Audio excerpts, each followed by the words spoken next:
Bill Maher thinks WNBA rookie and #1 draft pick Caitlin Clark is being targeted by other players because she's not a lesbian and she's white. What if your entire perspective on Caitlin Clark's relocation to Europe was completely altered?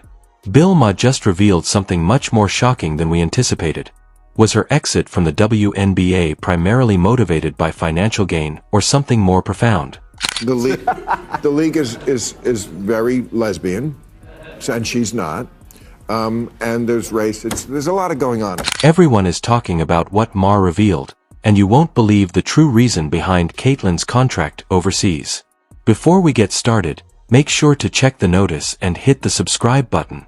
Bell to ensure you don't miss any of the most recent sports news and analysis. They defend each other on their same team. I mean, men will fight from two teams, but when somebody checks you on who's on your team, you defend that guy. When Bill Maher mentioned Caitlin Clark's shocking move to Europe, he didn't mince words. Most fans assumed that Clark's leaving the WNBA was just about a larger salary or better opportunities abroad, but Maher made it clear that this move goes much deeper than that. He claimed that Clark wasn't just leaving for financial reasons. Rather, she was fleeing an environment where she felt totally out of place. I'll just say, it's not always racism when a white person succeeds. Okay. And it's not always racism when black people hip check him either. Let's examine what Maher disclosed in his own words. Clark's life in the NBA wasn't easy from the beginning because she didn't fit into the league's preferred narrative. It wasn't just about basketball, either. According to Maher, this led to tension that extended beyond the court.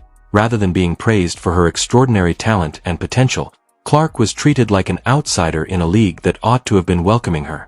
Maher wasn't afraid to call out what he saw as the NBA's hypocrisy. The league, which has always positioned itself as progressive and inclusive, was now accused of excluding one of its biggest stars because she didn't fit the appropriate social boxes.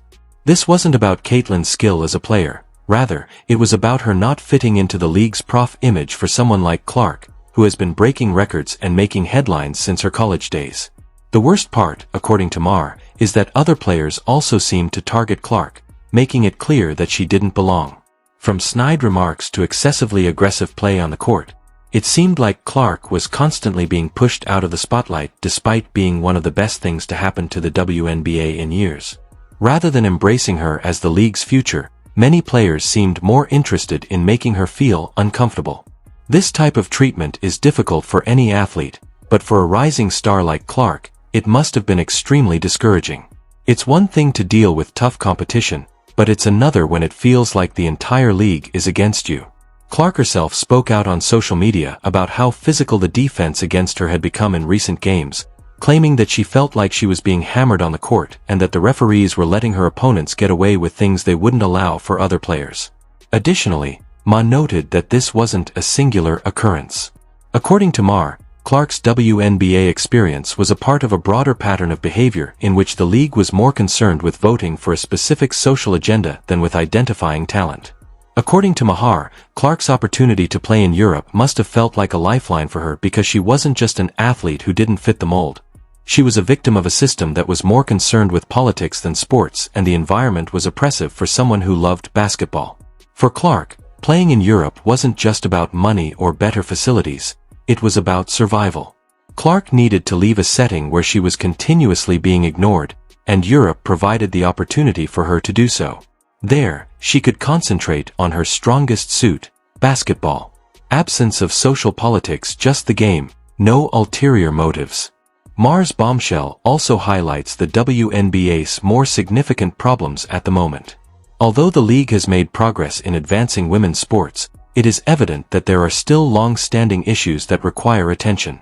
If a player from Mars, like Caitlin Clark, who is arguably one of the most gifted athletes to enter the league in recent memory, feels the need to leave, that is a serious warning sign. The WNBA is supposed to be the pinnacle of women's basketball, but if it keeps losing top talent like Clark, it may face significant challenges in the future. Maher's revelations have sparked a debate about whether the league is really as inclusive as it claims to be, or if it is pushing away the very stars who could take it to the next level. Players have also begun to speak out about the problems within the WNBA, with some even considering following Clark's example and moving overseas. For these athletes, the appeal of playing in Europe is about more than just money. It's about escaping an increasingly toxic environment. Many fans are curious about what's actually happening behind the scenes in the WNBA as a result of the devastating fallout from Maher's statements.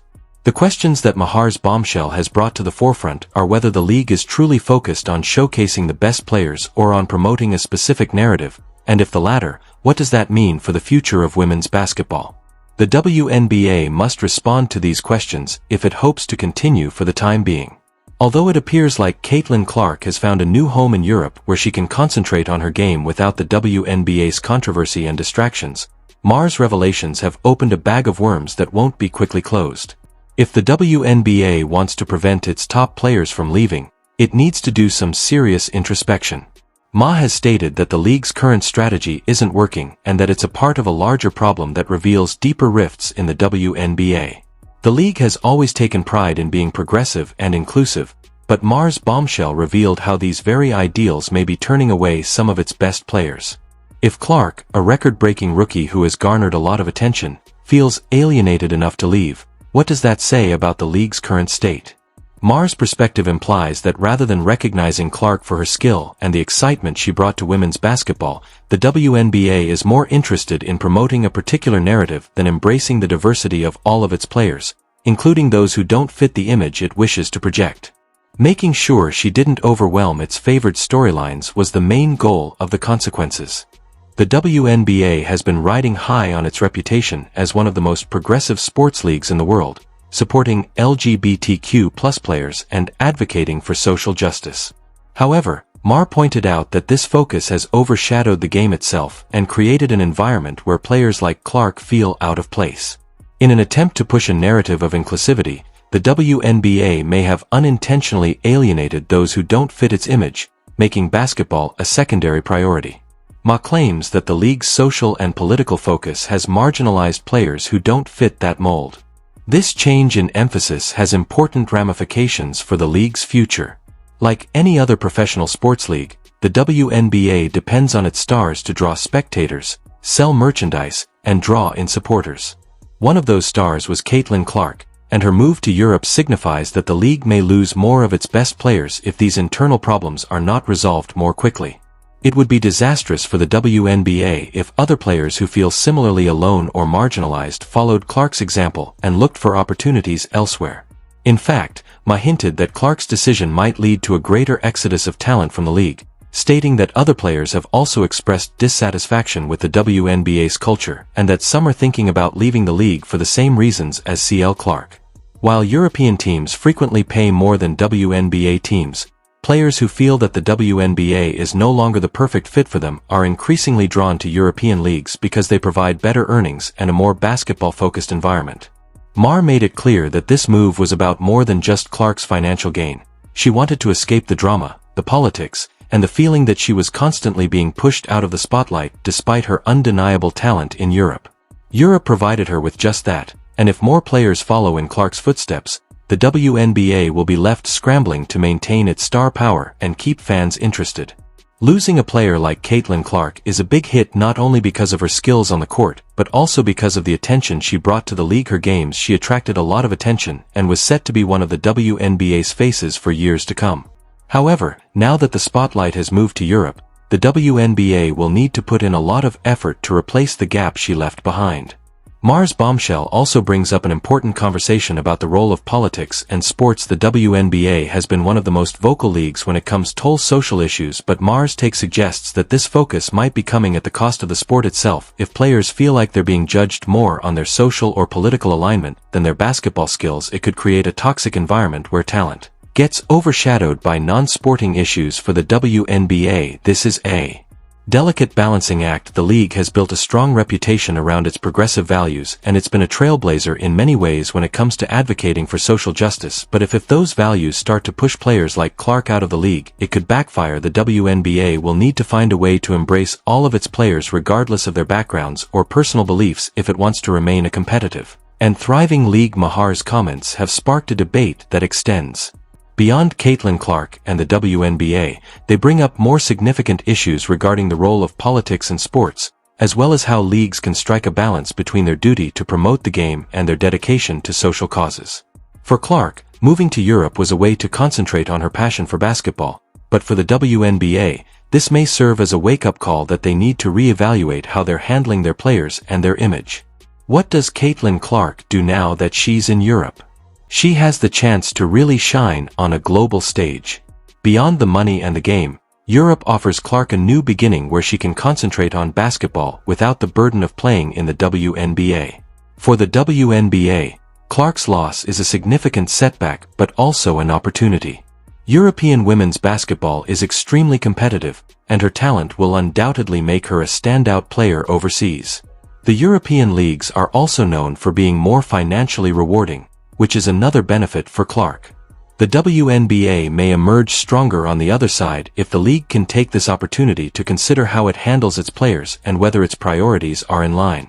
However, if they keep going in the same direction, they run the risk of losing more players like Clark and harming their standing as a top-tier league.